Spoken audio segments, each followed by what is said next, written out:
পাকিস্তানের একটি সিদ্ধান্ত যা ভারতের কপালে চিন্তার ভাঁজ ফেলেছে। দুই দেশের চলমান উত্তেজনার মাঝে আকাশপথে শুরু হয়ে গেছে এক নীরব সংঘর্ষ। পাকিস্তান ঠিক কী করেছে, আর ভারতের এত অস্থিরতার কারণই বা কি? ইশতিয়াক হোসেনের প্রতিবেদনে বিস্তারিত। ভারত ও পাকিস্তানের মধ্যে ফের কূটনৈতিক উত্তেজনা। দুই দেশের মধ্যে এবার যুদ্ধ মাটিতে নয়, বরং পাকিস্তানের পক্ষ থেকে নেওয়া হয়েছে বিকল্প এক ব্যবস্থা। দেশটির এক সিদ্ধান্তে কেঁপে উঠেছে পুরো ভারতের বিমান পরিবহন ব্যবস্থা। পাকিস্তান ভারতীয় মালিকানাধীন এবং ভারত নিয়ন্ত্রিত সব ধরনের বিমান চলাচলের ওপর আকাশসীমা বন্ধ ঘোষণা করেছে। এর ফলে ভারতের আন্তর্জাতিক ফ্লাইট অপারেশনে বড় ধাক্কা লেগেছে। পাকিস্তানের দেয়া নিষেধাজ্ঞাটি ২৩ মে পর্যন্ত বলবৎ থাকবে, যার আওতায় ভারতীয় বাণিজ্যিক ও সামরিক উভয় ধরনের ফ্লাইটই পড়বে।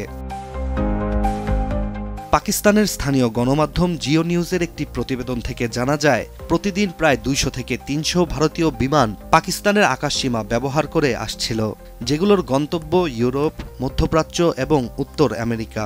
এখন এসব বিমানকে বিকল্প রুটে ঘুরে যেতে হচ্ছে, ফলে সময় ও খরচ দুটোই বাড়ছে। সব মশার বিরুদ্ধে সুরক্ষা দিতে এলো বসুন্ধরা এক্সট্রিম অ্যারোসল, মশার বিরুদ্ধে এক্সট্রিম সুরক্ষা। এরই মধ্যে এয়ার ইন্ডিয়ার টরন্টো দিল্লি ফ্লাইট কোপেনহেগেনে থেমেছে জ্বালানির জন্য। লন্ডন ও প্যারিস থেকে আসা বিমান নামছে আবু ধাবিতে। অন্যদিকে শারজাহ থেকে অমৃতসরগামী ফ্লাইটকে ঘুরিয়ে দেওয়া হয়েছে। এছাড়া একাধিক ফ্লাইটকে মাঝপথেই আহমেদাবাদে নামিয়ে জ্বালানি নিতে হচ্ছে।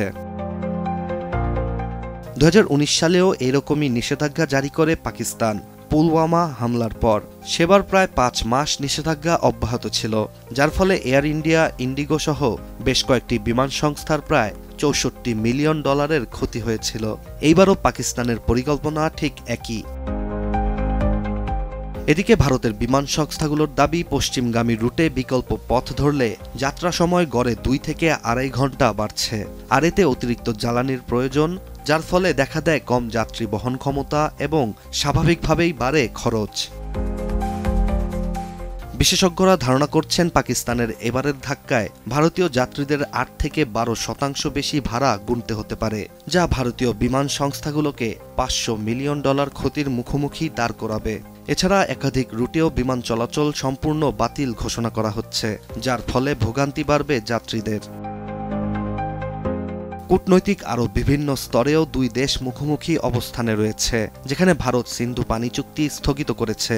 এছাড়া দুই দেশই উচ্চ পর্যায়ের কূটনীতিকদের প্রত্যাহার করেছে এবং তৃতীয় দেশের সঙ্গে ট্রানজিটও বন্ধ করেছে। এমন অবস্থায় বিশ্লেষকদের ধারণা, ভারত ও পাকিস্তানের এই উত্তেজনাপূর্ণ পরিস্থিতি যদি দ্রুত সমঝোতায় না আসে, তবে এর প্রভাব শুধু বিমান নয়, বরং আঞ্চলিক ব্যবসা ও নিরাপত্তা উভয় ক্ষেত্রেই বড় হয়ে দাঁড়াতে পারে। Ishtiaq Hossain, ATN news.